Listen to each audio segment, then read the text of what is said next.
আজকে আমি মাছের মাথা দিয়ে পুঁই শাক রান্না করব, তাই আপনাদের সাথে শেয়ার করতেছি। মাছের মাথা, বড় মাছের মাথা ধুয়ে পরিষ্কার করে নিয়েছি।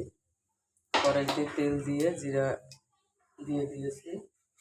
এখন আমি এখানে দিব তেজপাতা, কাঁচামরিচ আর কয়েকটা রসুন।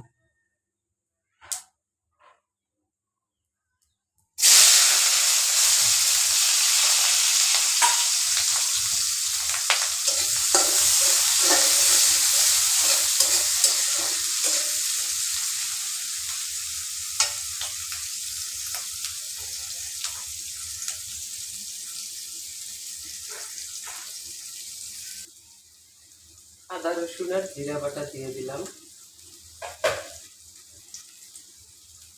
লবণ দিয়ে দিয়েছি আর হলুদ।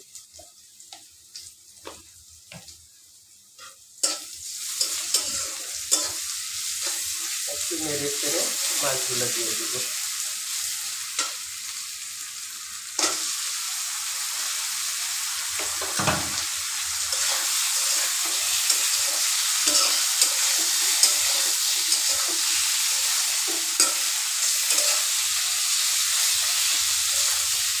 অনেকে মাছের মাথা ফেলে দেন, মাছের মাথা ফেলে না দিয়ে এইভাবে সবজি দিয়ে রান্না করলে ভালো হয়।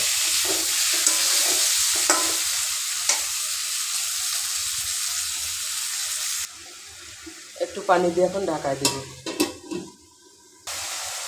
মাছের মাথাটা একটু বেশ কিছুক্ষণ কষায় নিয়ে তারপরে শাকগুলো দিয়ে দিব।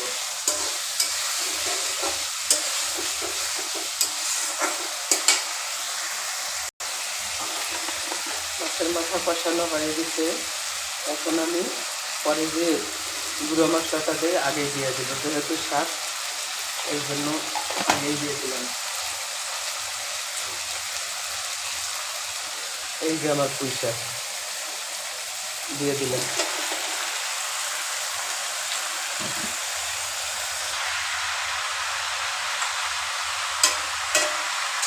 শাক থেকে পানি বের হবে, তাই আমি পানি দিলাম না। এখন আমি ঢেকে দেবো, সেদ্ধ হয়ে দেবো।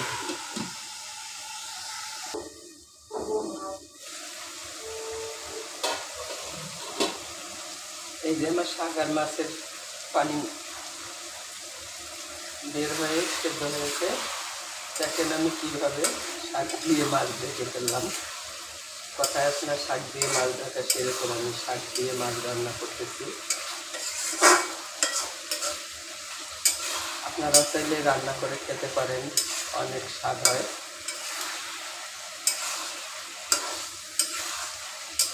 এভাবে কিছুক্ষণ কষায় নিয়ে নামিয়ে ফেলবো। দেখেন আমার মাছের মাথা দিয়ে পুঁই শাক রান্না হয়ে গেল। চাইলে আপনারাও বাসায় করতে পারেন।